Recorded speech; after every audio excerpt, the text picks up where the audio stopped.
Saudara-saudara pendengar yang kami kasihi dimanapun Anda berada, Anda kembali bersama kami dalam acara Telaga Tegur Sapa Gembala Keluarga. Acara ini diselenggarakan oleh Lembaga Bina Keluarga Kristen LBKK bekerjasama dengan radio kesayangan Anda ini. Saya Mega akan berbincang-bincang dengan Bapak Penginjil Sindunata Kurniawan MK.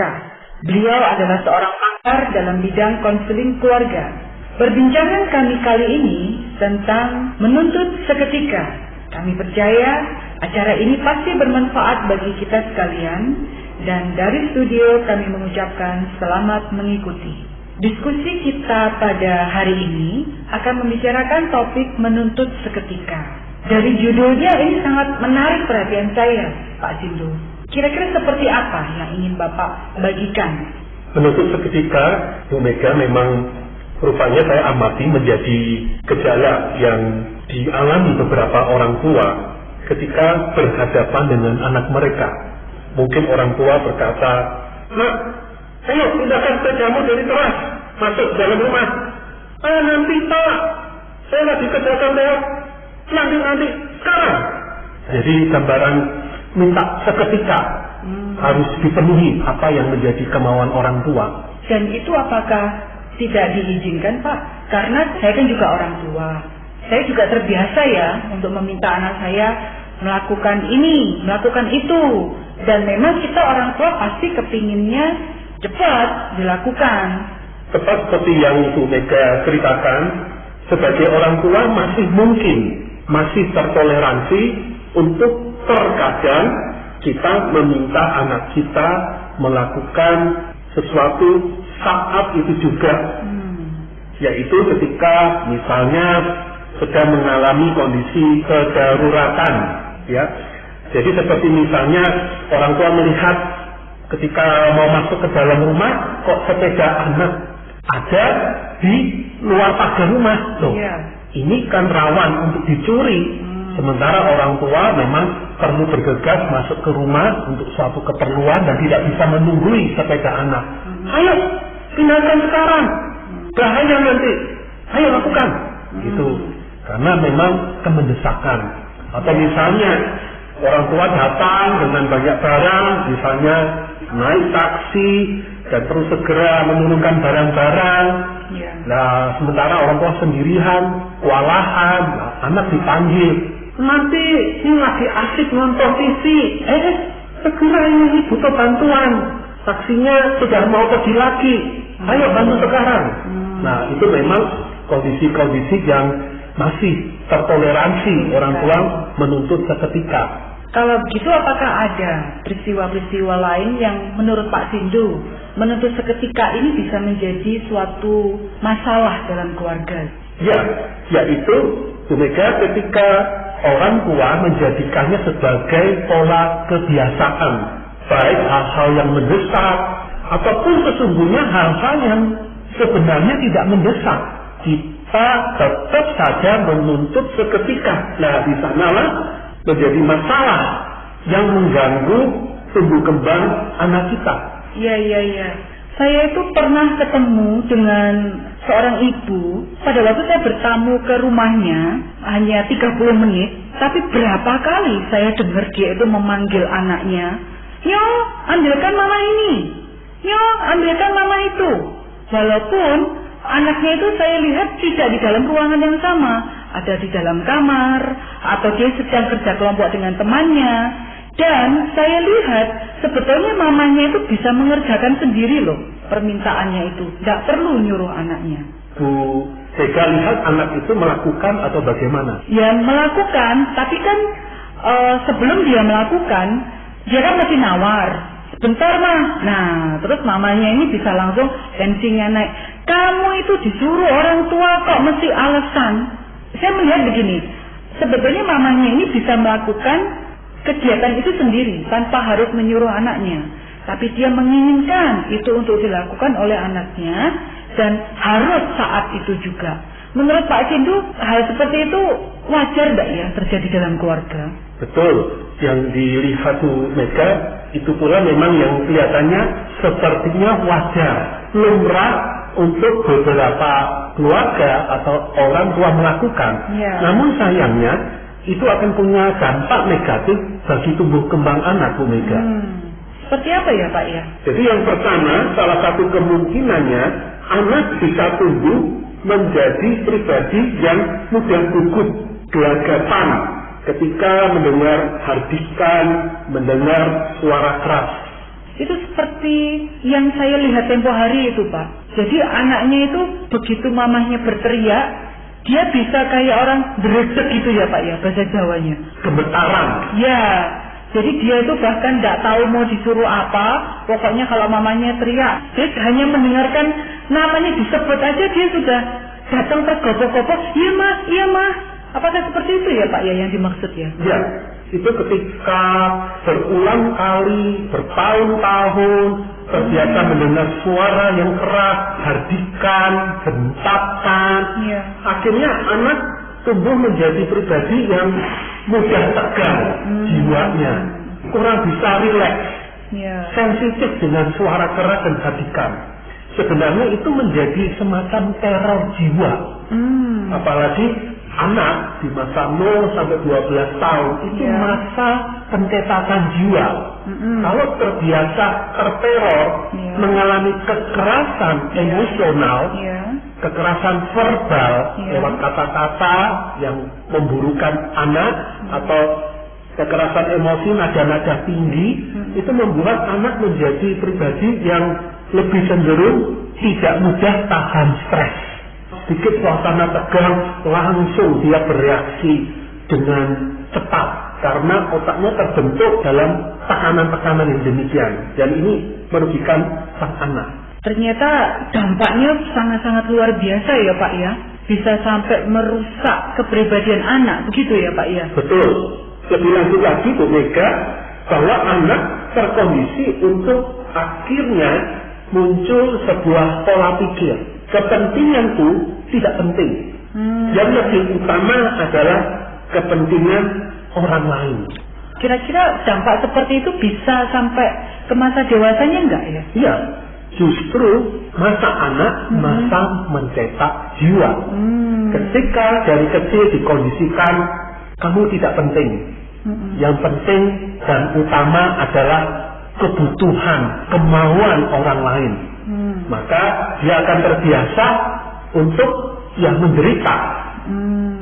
Menderita dalam artian dia mengabaikan kebutuhannya untuk istirahat, kebutuhannya akan privasi, kebutuhannya untuk konsentrasi menyelesaikan tugasnya terlebih dahulu. Namun semua itu bisa disingkirkan.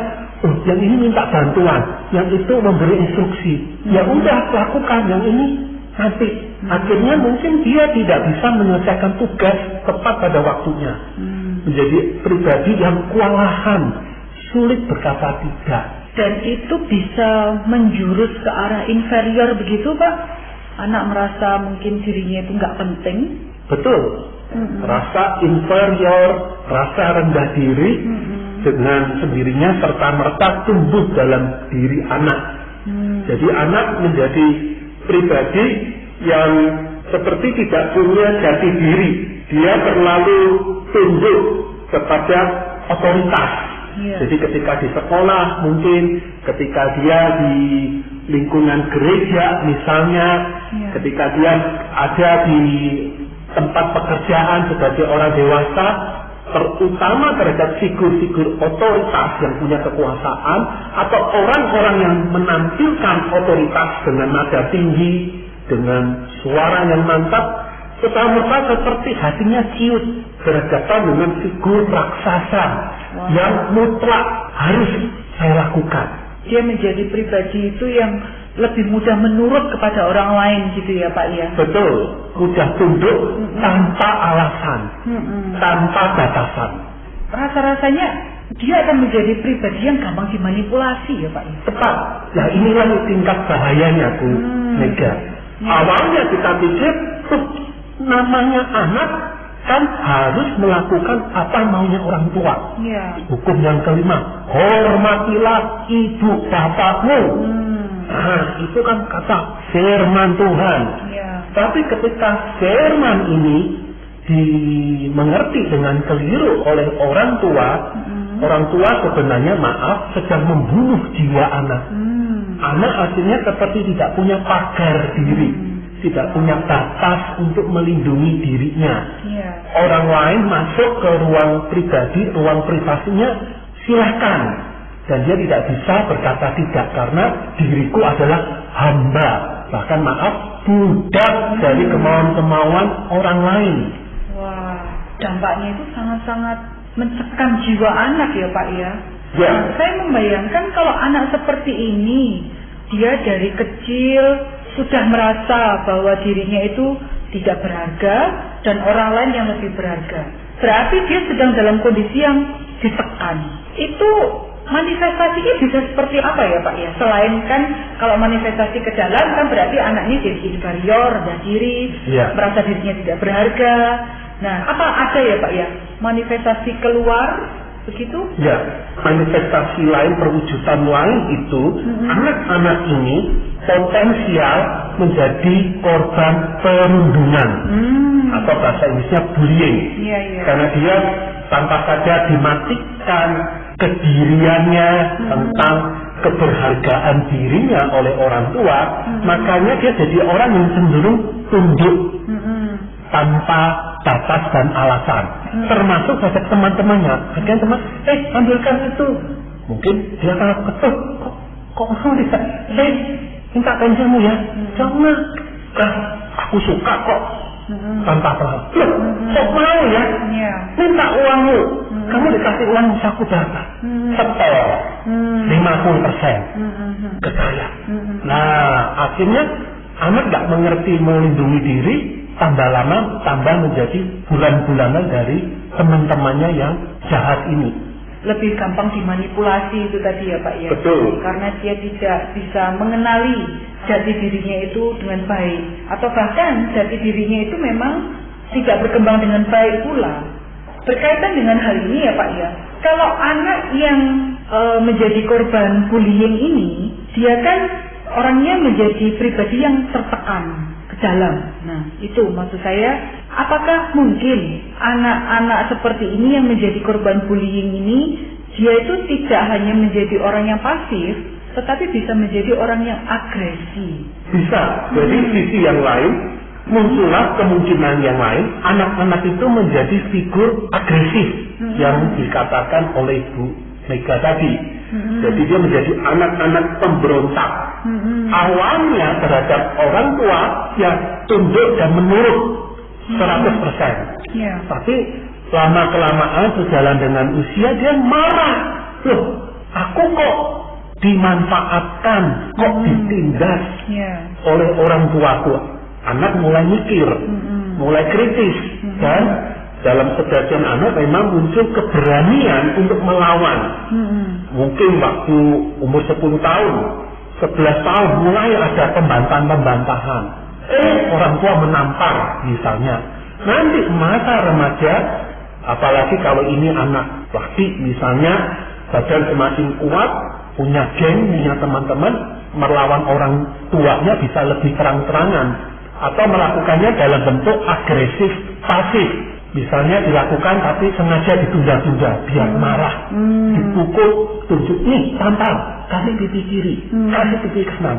Dia dihukum, tapi dia sengaja melawan, jadi agresif, pasif. Biar dipukul, tapi aku akan tampil kuat. Atau dalam bentuk yang lain, apa yang dia kerjakan untuk orang tua dirusak. Tiba-tiba handphonenya orang tua macet, uang orang tua hilang, mobil, kendaraan orang tua kok ada yang nggak beres, nggak berani melawan terbuka, nggak berani agresif aktif, tapi agresif pasif, melakukan sabotase terhadap orang tua. Wah, luar biasa ya Pak ya.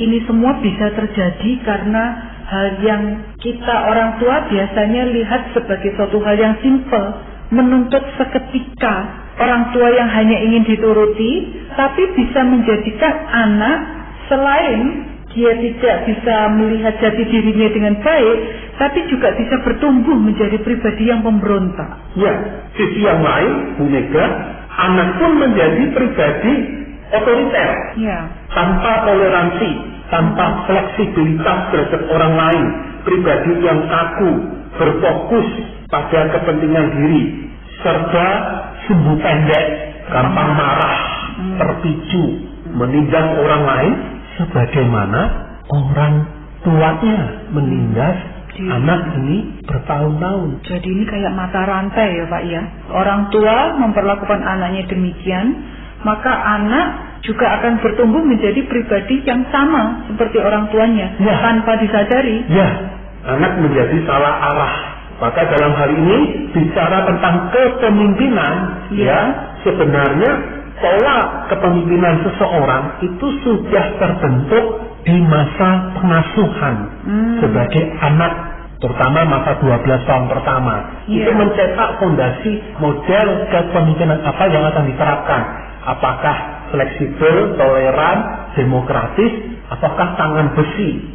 Itu cukup dipengaruhi oleh bagaimana orang tua menerapkan gaya kepemimpinan kepada anak-anaknya. Jadi orang tua juga harus memahami hal ini ya Pak ya. Betapa pentingnya cara kita berkata-kata kepada anak, cara kita memperlakukan anak, itu ternyata sangat-sangat penting ya Pak ya. Menjadikan anak ini nantinya akan menjadi seperti apa. Tepat. Gitu ya. Pak Sindu, kalau misalnya peristiwa-peristiwa ini sudah terjadi, anak sudah sering dituntut, orang tua sudah sering bersikap arogan di rumah, maunya dituruti aja, kan berarti sudah ada luka-luka yang timbul itu di dalam keluarga tersebut, terutama dari anak-anak itu sendiri. Nah, Pak Sindu kira-kira bisa memberikan solusi seperti apa ya? Ya, dalam hal ini orang tua perlu mengubah pola pikirnya, salah satunya, Bu Mega. Iya, seperti apa itu? Jadi pola pikir bahwa anak itu milik orang tua, properti orang tua. Iya. Kebenarannya adalah anak itu adalah miliknya Tuhan. Orang tua itu hanyalah manajer yang dipercayakan Tuhan untuk menumbuh kembangkan anak sesuai dengan kemauan sang pemilik, yaitu kemauannya Tuhan. Dan kelak orang tua akan dimintai pertanggungjawaban. Jadi dengan cara itu kita memiliki satu landasan yang lebih kokoh bahwa ini adalah pribadi miliknya Tuhan. Kalau aku ngapa-ngapain, artinya melakukan dengan buruk, ya nanti Tuhan sang pemilik anak ini akan minta pertanggungjawaban terhadap aku. Kalau aku menindas anak, itu berarti aku menindas miliknya Allah. Pola pikir ini yang perlu ditumbuh kembangkan. Yang kedua, Bu Mega, orang tua perlu menghayati keintiman dengan Bapa surgawi sebagai Bapa yang mengasihi diri tiap kita sebagai orang tua. Sangat mungkin kita pun memandang Allah Bapa itu pribadi yang serba menuntut seketika. Hanya figur yang di atas dan menuntut, dan kita harus penuhi. Kalau kita tidak penuhi tuntutan Bapa surgawi Allah kita, maka kita pun akan siap dikutuk dan tidak diberkati. Nah, konsep penghayatan itu mempengaruhi cara kita menjadi orang tua bagi anak-anak kita. Kalau kita mengembangkan keintiman dengan Bapa surgawi, relasi dengan firman Tuhan, menikmati kesempatan memuji Tuhan yang menyentuh jiwa kita, membangun keintiman secara perasaan, emosi, afeksi, selain secara kognitif, secara pemahaman firman, maka kita akan menjadi pribadi yang cair dengan Bapa. Oh, Bapa menghargai aku, mengasihi, menyayangi aku, mentoleransi aku. Maka itu akan menjadi satu jiwa semangat yang kita pakai pula waktu kita menjadi orang tua bagi anak-anak kita, yang intim secara emosi, yang menghargai, yang hangat, dan bukan serba menuntut seketika. Jika orang tua bisa memiliki relasi yang baik dengan Allah, itu nantinya juga akan menjadi suatu pola yang akan dia teruskan dan mewarnai juga relasi dia dengan anaknya. Begitu ya Pak ya? Nah, kemudian kalau secara praktis ya Pak ya, kalau saya lihat orang tua yang menuntut seketika, kalau dari beberapa teman-teman saya atau orang-orang yang saya jumpai, itu saya melihat bahwa orang tua itu juga memiliki suatu kayak capek gitu ya Pak ya. Karena ngurus anak itu kan tidak mudah, apalagi kalau anaknya banyak dan masih kecil. Jadi biasanya orang tua itu akan menjawab, ya wis gak apa-apa lah, ya wis biasa lah orang tua itu kalau dia nuntut sama anak-anak. Orang anak-anak itu memang juga harus nurut sama orang tuanya. Bagaimana? Benar. Ada sisi itu yang juga menjadi faktor penyebab. Sehingga solusi yang lain Bu Mega, bahwa kita sebagai orang tua perlu menyadari batas-batas kesanggupan kita. Artinya kita juga perlu memberi waktu bagi diri kita sebagai orang tua untuk beristirahat, untuk menyediakan waktu pribadi. Kalau dalam bahasa Inggris ada istilah me time, waktu pribadi, menarik diri, mengerjakan hobi, rileks dengan hal-hal yang sehat. Jadi dengan demikian ketegangan jiwa kita lebih dikendorkan, sehingga terhadap anak pun kita lebih kendor, lebih tidak serba menuntut seketika. Kalau dalam praktisnya Pak, kan itu ada bapak, ada ibu. Kalau me time itu giliran atau bersama-sama ya Pak ya? Bisa dua-duanya seperti yang Bu Mega sebutkan ini ya. Ada kalanya berkeluar berdua, suami dan istri, memang me time itu bagus memang ya. Bahwa cinta romantik itu perlu terus dihidupkan. Keintiman pasangan yang terpelihara membuat jiwa lebih rileks. Dan terhadap anak pun akan terbangun keintiman juga. Kalau orang tua sebagai suami istri intim secara emosi. Sisi yang lain, ada waktunya juga sang suami keluar sendiri atau beraktivitas yang menyenangkan diri secara sehat. Sang istri, sang ibu juga demikian. Jadi memang perlu diatur ya Pak ya. Waktu-waktu buat orang tua, waktu-waktu buat masing-masing pribadi bapaknya atau ibunya. Sehingga dengan demikian anak dengan memiliki orang tua yang sehat secara emosi, mereka itu juga nantinya bisa dibesarkan, dididik dan diasuh dengan emosi yang lebih sehat juga. Begitu ya Pak ya? Tepat. Jadi memang isu emosi ini isu penting. Bukankah sejak tahun 90-an sudah berkembang buku-buku yang memberi judul kecerdasan emosi. Dan buku-buku itu jelas menunjukkan data-data lapangan kesuksesan dalam karir pekerjaan, pernikahan, dan hidup bermasyarakat bukan ditentukan yang terbesar oleh kecerdasan akademis, tapi lebih lagi ditentukan kecerdasan emosi, kemampuan untuk membaca, mengenali emosi, mengelola emosi, menunjang kepuasan, dan toleran terhadap kondisi perasaan, keterbatasan orang lain, kemampuan berrelasi dengan baik dengan orang lain. Dengan kata lain, orang tua yang menuntut seketika terhadap anak-anak itu apa bisa dikatakan kurang cerdas secara emosi? Iya, apa boleh buat. Kalau itu menjadi pola sekali lagi kebiasaan orang tua, berarti orang tuanya kurang toleran, tidak bisa menunda kepuasan. Orang tua demikian lebih mungkin mudah frustasi, ada tuntutan-tuntutan tinggi, rasa aman yang rendah terhadap kondisi diri dan sekitar. Nah ini pun orang tua kalau memang kesulitan untuk mengatasi diri, tidak apa-apa, datanglah ke konselor, datanglah ke orang-orang yang dinilai mungkin bisa menjadi rekan bercerita. Karena itu justru pribadi yang sehat, tahu ada sesuatu yang kurang dan terbatas, bersedia berinisiatif mencari pertolongan. Itu bukan tanda orang sakit, tapi justru tanda orang sehat. Iya. Pembicaraan kita hari ini luas dan dalam ya Pak ya.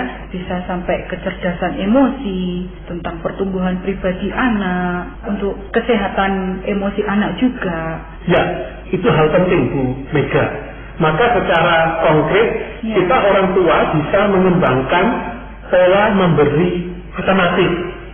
Wah nggak bisa Pak, nggak bisa tuh, sekarang ini lagi butuh konsentrasi ngerjakan PR saya. Oke, gimana kalau 5 menit lagi? Wah nggak bisa, masih udah. Oke, 10 menit lagi ya, belum dah, 10 menit lagi, bantu mama ya, 10 menit lagi, bisa kan? Ya, oke, bisa. Nah, jadi melakukan negosiasi, tidak harus semua serba seketika. Aduh, ini nggak bisa, Pak, ini sudah ada janji ini. Oke, kalau gitu kamu bisa kapan? Ya. Nah, dengan demikian orang tua yang toleran, orang tua yang bisa tawar-menawar akan mengembangkan jiwa dan kemampuan anak untuk juga toleran terhadap temannya, terhadap orang lain, melakukan tawar-menawar. Bukankah dalam bisnis, dalam kita memimpin sekelompok orang, kita perlu juga tawar-menawar. Pandai untuk melakukan lobby-lobby, win-win solution, penyelesaian masalah yang sedapat mungkin saling menyenangkan satu sama lain, saling merasa saya tidak dikalahkan dan orang lain juga tidak dikalahkan, sama-sama dihargai dan dimenangkan. Dimulai dari pola orang tua yang fleksibel, yang luas, yang lebih memberikan ruang ya Pak ya kepada anak juga bisa memiliki pendapat. Betul ya Pak ya. Betul. Pak Sindu, apakah bisa dibagikan Pak firman Tuhan yang mungkin bisa menjadi pegangan bagi para pendengar mengenai topik ini? Saya bacakan Ibu Mega dari Efesus pasal 6 ayat 4. Dan bapak-bapak, janganlah bangkitkan amarah di dalam hati anak-anakmu, tetapi didiklah mereka di dalam ajaran dan nasihat Tuhan. Firman Tuhan mengingatkan kita, para orang tua, untuk menghormati perasaan anak, bahwa anak juga punya pikiran, perasaan, dan kehendak. Anak kita adalah pribadi yang membawa gambar Allah yang mulia, sebagaimana orang tua, diri kita juga. Jadi anak sama-sama berharga seperti orang tua. Maka mari kita memberi tempat kepada penghormatan terhadap kepentingan anak, terhadap perasaan anak, dan kita bernegosiasi, membuat kesepakatan yang sehat bersama anak kita. Terima kasih banyak Pak Sindu untuk penjelasannya. Para pendengar sekalian, terima kasih Anda telah mengikuti perbincangan kami dengan Bapak Penginjil Sindunata Kurniawan MK dalam acara Telaga, Tegur Sapa Gembala Keluarga. Kami baru saja berbincang-bincang tentang menuntut seketika. Bagi Anda yang berminat untuk mengetahui lebih lanjut mengenai acara ini, silakan menghubungi kami lewat surat. Alamatkan surat Anda ke Lembaga Bina Keluarga Kristen LBKK, Jalan Cimanuk 56, Malang. Atau Anda dapat mengirimkan email ke telaga@telaga.org. Kami juga mengundang Anda mengunjungi situs kami di www.telaga.org.